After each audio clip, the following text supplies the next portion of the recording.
Hello students, today we will continue the chapter Introduction to Trigonometry of class 10. I will give you the trick to make a table of trigonometric ratios of some specific angles. अब हमारे trigonometric ratios में specific angles कौन कौन से हैं पहले वो देखते हैं. These angles will be 0 degree, 30 degree, 45 degree, 60 degree and 90 degree. और trigonometric ratios मतलब हमें पता है trigonometric ratios कौन कौन से, sin A, cos A, tan A, cosecant A, then secant A और cot A. अब यहाँ पर जो A होगा, जो एंगल होगा, वो एंगल कौन कौन से होंगे? 0 डिग्री, 30 डिग्री, 45 डिग्री, 60 डिग्री और 90 डिग्री. और ये टेबल आपका ट्रिग्नोमेट्री की प्रॉब्लम्स को सॉल्व करने के लिए बहुत यूजफुल होगा. अब हम इस ट्रिग्नोमेट्रिक रेशियोज के टेबल्स को एक ट्रिक से सीखेंगे ताकि आपको क्रैम्प करना ना पड़े. क्लियर? तो आपको जैसे बताया कि यहाँ एंगल्स कौन कौन से, 0 डिग्री, 30 डिग्री, 45 डिग्री, 60 डिग्री और 90 डिग्री. ये हमारे सिलेबस में एंगल्स हैं. साइन, कॉस, टेन, कॉसिकेंट और सीकेंट और कॉट ए के. क्लियर? तो साइन 0 डिग्री क्या होता है, साइन 30 डिग्री कैसे निकालेंगे, साइन 45 डिग्री कैसे निकालेंगे, 60 डिग्री और 90 डिग्री. तो उसको हम देखते हैं. आप अपना हैंड लेंगे, हैंड पर आप लिख लीजिए जो जो एंगल्स हैं, 0, 30 डिग्री, 45 डिग्री, 60 डिग्री और last one is the 90 degree. Clear? अब फॉर्मूला क्या रहेगा एंगल्स को लिखने का? जैसे 0 डिग्री हमें निकालना है, यहाँ 30 डिग्री निकालना है साइन का 45 डिग्री, साइन का 60 और साइन का 90 डिग्री. तो क्या करेंगे, यहाँ पे 0 डिग्री है तो इसके नीचे कितने फिंगर्स है, राइट हैंड साइड में कितने फिंगर हैं? 0 के राइट हैंड साइड में कोई फिंगर नहीं है, उसका स्क्वायर रूट डिवाइडेड बाय 2. तो आपके पास इसका वैल्यू क्या आएगी, square root of 0 divided by 2 which is equal to 0. Clear? हमेशा यही फार्मूला रहेगा, जितने फिंगर्स है राइट हैंड साइड पे गिवन एंगल के डिवाइडेड बाय 2 जब हम साइन के एंगल्स को निकालेंगे. साइन 30 डिग्री, ये 30 डिग्री है, 30 डिग्री के राइट हैंड साइड में कितने फिंगर्स है? 1. तो रूट 1 डिवाइडेड बाय 2. तो रूट 1 डिवाइडेड बाय 2, रूट 1 क्या होता है? 1. तो 1 बाय 2. क्लियर? अब साइन 45 वो कैसे निकलेगा? 1 and 2, 2 fingers are there, means root 2 divided by 2. Okay, अब रूट 2 डिवाइडेड बाई 2 को सॉल्व करते हैं तो हमारे पास क्या आएगा, रूट 2 को आप क्या लिख सकते हो, रूट 2 मल्टीप्लाई रूट 2. रूट 2 और रूट 2 कट गया, but you get 1 by root 2 which is equal to 1 by root 2. Clear? Sine 60 के लिए 1 2 3 फिंगर्स जो है, जो राइट हैंड साइड पर है साइन 60 के, तो आप रूट 3 बाय 2. क्लियर? साइन 90 के राइट हैंड साइड में कितने फिंगर्स हैं? 4. तो रूट 4 बाय 2. और रूट 4 कितना होता है बेटा? 2. तो आप इसको ऐसे लिखोगे, रूट 4 की value 2 divided by 2 which is equal to 1. तो यहाँ क्या आएगा? 1. क्लियर? हमें साइन 0 कितना आ गया हमारा? Sine 0, sine 30 1 by 2, sine 45 1 by root 2, sine 60 root 3 by 2 and sine 90 1. Clear? Cos की वैल्यूज लिखनी है, कॉस वो हम कैसे लिखते हैं? ये आपका हैंड है. अब क्या करो, लेफ्ट हैंड साइड में फिंगर्स देखना शुरू कर दो. कॉस 0 निकालना है तो इसके लेफ्ट हैंड साइड में कितने फिंगर्स है? 4. 1 2 3 4. तो root 4 by 2. Cos 0 root 4 by 2 जिसे हमने सॉल्व किया तो कितना आया था? 1. कॉस 30 कितने फिंगर्स हैं? 3. तब क्या देखना है, कॉस के केस में गिवन एंगल के लेफ्ट हैंड साइड की फिंगर्स को काउंट करना है.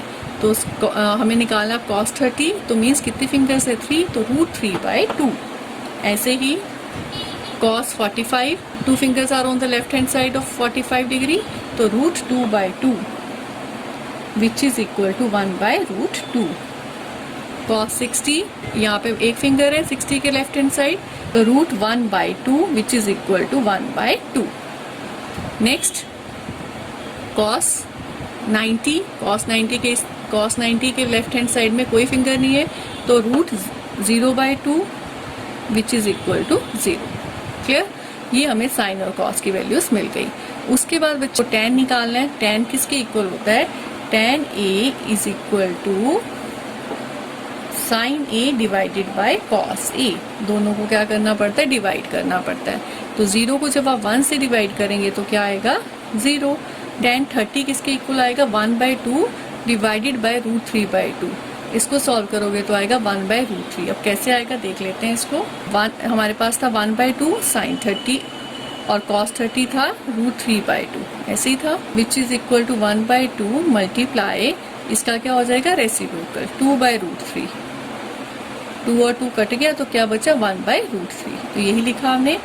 tan 30 is equal to 1/√3। tan 45 किसके इक्वल होएगा 1/√2 डिवाइडेड बाई 1/√2। दोनों सेम है तो सेम से नंबर को डिवाइड करो तो क्या आता है 1। तो tan 45 इज 1। अब tan 60 कैसे आएगा √3/2 डिवाइडेड बाई 1/2। तो इसको डिवाइड करते हैं, कैसे करेंगे √3/2 डिवाइडेड बाई 1/2। डिवीजन किस में चेंज हो जाती है बेटा मल्टीप्लाई में। तो इसका क्या हो जाता है रेसिप्रोकल 2 और 2 कट गया बट यू गेट √3। तो tan 30 is equal to √3। Clear. आगे tan 90 मीन्स 1/0। 1 को जब 0 से डिवाइड करते हैं तो हमारा आंसर क्या आता है नॉट डिफाइन। वो क्या आता है नॉट डिफाइन। तो tan 90 इतना आ जाएगा आपका not define. Clear. Next cosecant निकालना है। कॉसिकेंट किसका रेसिप्रोकल होता है बेटा आपको बताया था फर्स्ट वीडियो में भी। It is the reciprocal of sine. Sine का उल्टा। तो 0 साइन 0 इज 0 तो कॉसिकेंट 0 क्या होगा 1/0। कॉसिकेंट 0 क्या होगा 1/0 जिसको हम क्या बोलते हैं नॉट डिफाइन। क्लियर। कॉसिकेंट 30 क्या होगा ये 1/2 है तो इसका उल्टा 2। कॉसिकेंट 45 क्या होगा दिस इज 1/√2 तो 1/√2 का रेसिप्रोकल √2। कॉसिकेंट 60 क्या आएगा जिसे √3/2 और इसका रेसिप्रोकल 2/√3। और कॉसिकेंट 90 1 का रेसिप्रोकल 1। क्लियर। नेक्स्ट है सीकेंट। सीकेंट किसका रेसिप्रोकल होता है कॉस का। तो सीकेंट 0 किसके इक्वल आएगा 1 का रेसिप्रोकल विच इज 1। सीकेंट 30 किसके इक्वल आएगा √3/2 का रेसिप्रोकल दैट इज 2/√3। सीकेंट 45 किसका इक्वल आएगा 1/√2 का रेसिप्रोकल दैट इज √2। सीकेंट 60 1/2 का रेसिप्रोकल 2। सीकेंट 90 किसका रेसिप्रोकल आएगा 0 का। तो 0 का रेसिप्रोकल क्या होता है नॉट डिफाइन। नेक्स्ट कॉट किसका ऑपोजिट है आपको बताया था tan का। तो tan 0 है 0 तो cot 0 क्या आएगा 1/0 which is not define. cot 30 क्या आएगा √3 1/√3 का रेसिप्रोकल √3। cot 45 क्या आएगा ये 1 है तो 1 का उल्टा 1। cot 60 क्या आएगा √3 का रेसिप्रोकल दैट इज 1/√3। cot 90 क्या आएगा बेटा 1 नॉट डिफाइन का रेसिप्रोकल तो ये क्या होगा 0 के इक्वल। ठीक है।